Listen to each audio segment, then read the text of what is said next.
আসসালামু আলাইকুম। কি অবস্থা? কেমন আছেন সবাই? ভালো আছেন? কি বাংলাদেশের সবাই কি উতাস হইয়া রয়েছেন বিদেশে আসার জন্য? আসেন, আসেন। না নাই। যদি মাথা ভরা টেনশন আর জীবনের ঝুঁকি নিতে পারেন তাহলে আপনার জন্য বিদেশ আছে। আইসা পড়েন। না করব না। এই জন্য না, যদি আপনি আসেন, পরিস্থিতি বুঝেন, আসে পাড়া দিলে আপনার জীবনের মানে কি সেটা আপনি নিজে অনুভব করতে পারবেন। এছাড়া করতে পারবেন না। এসে পড়েন, এসে পড়েন। 4-5 লাখ টাকা খরচ করে বিদেশে আসেন, লাখ 1.5 লাখ টাকা মনে করেন না, প্রতি মাসে ঘুম যাইয়া এসির তলে থাইকা ইনকাম করতে পারবেন। সেরকম ক্যাপাসিটি যদি করতে পারেন তাহলে আসেন, সমস্যা নাই। আর যদি মনে করেন না 4-5 লাখ টাকা কিস্তি লইয়া মাথা ভরা টেনশন, ডিপ্রেশন, এগুলা যদি আপনি চাপ বহন করতে পারেন তাহলে ওখানে বিমানে পাসপোর্ট বানান আর বিমানে উঠে চলে আসেন। মূলগত ভিডিওটা করতেছি আপনাদের জন্য, যারা বাংলাদেশে থেকে বিদেশে আসার জন্য মনে করেন পেরেশান, এমনকি প্রস্তুতি নিতেছেন। ভাই, আপনাদেরকে একটাই কথা বলি, হ্যাঁ বিদেশে আসেন, আসার জন্য না নাই, বিদেশে আসবেন মানে বুঝে শুনে আসবেন।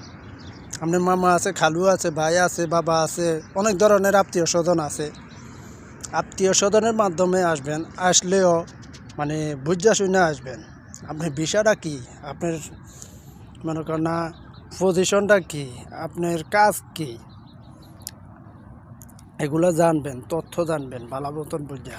না বুঝা হুট করে ফাস্টফুড বানাইবেন, মনে একটা আনন্দ থাকবে, মনে একটা আশা থাকবে, বিদেশ যাবো, এগুলা ভুলেও করবেন না। ফ্রি ভিসায় যারা আসতে চান তাদের জন্য আমি একটা কথা বলি, ফ্রি ভিসায় আসবেন না। ফ্রি ভিসায় আসার বাদ দিয়ে দেন আসাটা। কী জন্য? ফ্রি ভিসার এখন বর্তমানে সৌদি আরবে করুণ অবস্থা চলতেছে, কোনো কাজ কাম নাই ঠিক মতন।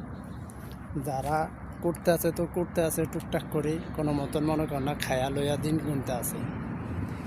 আর যাদের কাজ আছে তো আলহামদুলিল্লাহ এরা করতে আছে বান্দা। আপনি চেষ্টা করবেন একটা ভালো কোম্পানিতে আসার জন্য, বা একটা মার্কেটিং বিষয়তে আসার জন্য, বা একটা যে কোনো একটা ভালো পর্যায়ে 2 টাকা যাক বেশি, এটা সমস্যা নাই।